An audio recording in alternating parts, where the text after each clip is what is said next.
she can be very vindictive. Okay, so let's not say that out loud. I'm gonna be very honest with you, Judge. Okay. I have no intention of paying one penny. All y'all have just failed me. Give my last tears and blood, sweat, and tears into this. In March, I was in jail for beating him up. I'm hopeless, frustrated, and exhausted, and I'm done, sir. I'm mentally. Ma'am. I'm in middle school. I didn't pass. I'm not educated. I need to speak to me like a toddler. I would understand that better. Thank you. This courtroom case starts with a couple caught in a messy housing dispute, and the tension is obvious from the very beginning. The husband presents his side calmly, but once the wife begins speaking, the hearing quickly becomes much more heated. What starts as a disagreement over living arrangements and unpaid rent soon turns into a series of arguments and emotional exchanges. With both sides refusing to back down, the judge is left trying to sort through the chaos and get to the facts. Let's see how this dramatic courtroom battle unfolds. Your name, sir? Devin Miller. All right. And Miss Mahmood, is she here or no? Yes, she is here, but I think she's having some difficulties right now. Your Honor, we haven't received a payment since the last time we were here. It's $26.65 total. 25.65. I'm sorry. 25. Oh. So I recently just received employment, so I've been waiting for my check to come between that time. I have a note that $1,000 was going to be paid. I don't know why. $1,000? Okay. Well, how would you intend on getting this paid off, sir? So I don't get paid until the 28th. Until the what? The 28th of June. Okay, but all right, let's take that. And how much would you be willing? How much are you going to be able to pay? So with me working weekly, I get paid $5.60 on a full. On a full check, you get how much? $5.60 minus tax. Because I don't know how we're going to do this if she's not here, because I'm about to. I mean, my inclination is to issue a judgment. Well, we've been having some difficulties in being uncooperative. Pardon? She was being uncooperative. I would hope that you don't throw it out because I'm really trying. She was being uncooperative. I apologize for interrupting. I have an IM out front, but she doesn't want to come into the courtroom because of a contact order between her and her husband. We don't have one, sir, Your Honor. Are you her husband? Yes. May I explain? Please. Okay, so recently she's having a spat with me. She's just upset that she wanted me to apologize for a misunderstanding that we had before coming here to court when she got verbally volatile with me. So she decided to. Okay.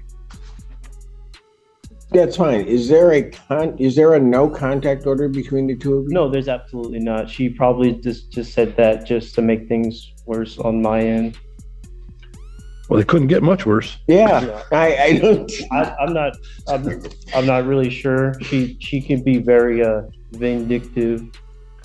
Okay, so let's not say that out loud. Okay. Can you go down the hall and Sign her into Zoom? No. She's here. Yeah, well, ask her if she's going to participate in the hearing. Him over here. Sir. Yeah, see you.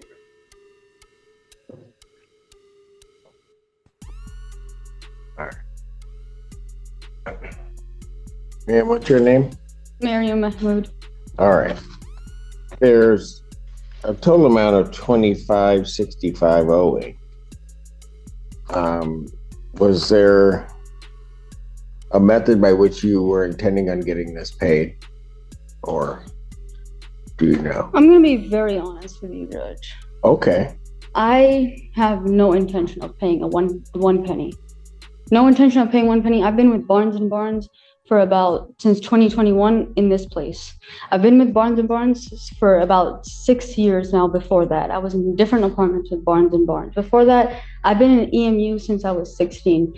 Eastern police, Ipsy police, all y'all have just failed me. I've been begging Barnes and Barnes to fix my house for a simple fan for heat in the winter. I'm having to take money out of my pockets to keep myself fed.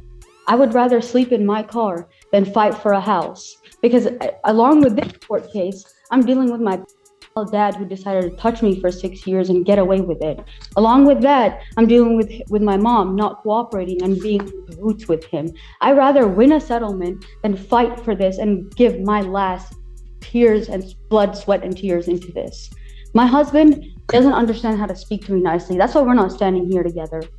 And I'm not gonna stand next to a man who doesn't know how to open the right door instead of the left door and snap at his wife.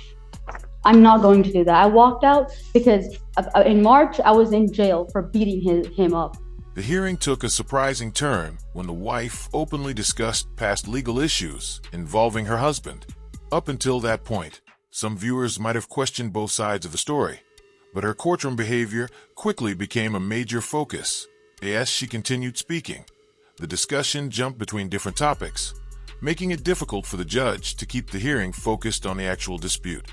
Meanwhile, Judge Simpson remained patient and allowed her plenty of time to explain her position that in cases like this, staying calm and organized can make a big difference. Instead, the tension kept growing, and the courtroom became more chaotic with every exchange. At this stage, many people watching were probably starting to form strong opinions about the case. I'm not going to stand here and go out of my character and act irate when I don't want to fight for something that's mine. That's not, he claims that it's his more than mine. I brought him into my house. I gave him my car. I gave him the clothes on his back. I'm not going to fight for this anymore. I'm exhausted, tired, and hopeless. Ipsy police was in my house today at 5 a.m. when I asked for harassment. I filed a PPO. I'm getting no help. I'm hopeless, frustrated, and exhausted, and I'm done. Okay. I just had to make sure, which is why I wanted it in the courtroom, that I was going to find no tribal issue. I was going to issue a judgment to the plaintiff. And I just wanted to make sure that you understood what the court was doing, which is why I wanted you here. All right. So the court finding no tribal issue on their judgment for possession and money. It looks like you requested. For possession and money as to both defendants. Total amount, the $25,600, that was inclusive of costs, correct? Yes. In the total amount of $2,565. And an order of eviction or writ will issue in 10 days. All right, thank you. Sorry, could you say that again? I speak 3 different languages. I'm not American, I'm British. So I didn't understand one word that came out of your mouth. I'm sorry, sir. The whole thing? You're throwing legal words at me, sir. I'm mentally, Ma'am, I'm in all right. middle school. I didn't pass, I Okay. speak 3 different languages. I'm not educated. Okay, So I don't understand when you throw legal terms at me. I need to speak to me like a toddler. I would understand that better. Thank you. I'm issuing a judgment. I'm signing a judgment, a piece of paper indicating that plaintiff, your landlord, has the right to possession of the premises Okay, so unless $2,565 is paid prior to July 1st or by July 1st. If it's not paid by July 1st, they can then file for what's called a writ of restitution or an order of eviction to have you move. Either at that point, you can move by then or you can pay the money by then. If you fail to move, what will end up happening if they file that order of eviction, the court will sign off on it. And then what will happen is the sheriff and other police agency or the sheriff's department or a court officer will show up and will, if you haven't vacated the premises, will remove you from the premises. yeah, and I know how the eviction process works. I just don't. I have lawyers in my family, but I'm more on the medical side rather than the lawyer side. But I appreciate all your help, and so All right. my husband and I aren't cooperating today. Thank you. Thank you, Your Honor. Good morning again, Your Honor. Andrew Meyer on behalf of Joseph Taylor. Mr. Taylor, could you state your name for the record? Joseph Taylor. Thank you. Notice this time and date set for probable cause conference. This time we're asking the court to set this for the next available preliminary exam date. Discovery is complete. To my knowledge. People had their witnesses available the second. Preliminary examination will be set July 2nd, 2024, 9 a.m. That is in person, before Judge Washington. I wanted to address Bond before his. Yes, go ahead. He has been contacting the victim. In this case, I'm also asking you to report his jail phone call privileges. He's called her 195 times. What? Yes. And Did you say 195? yes. Oh.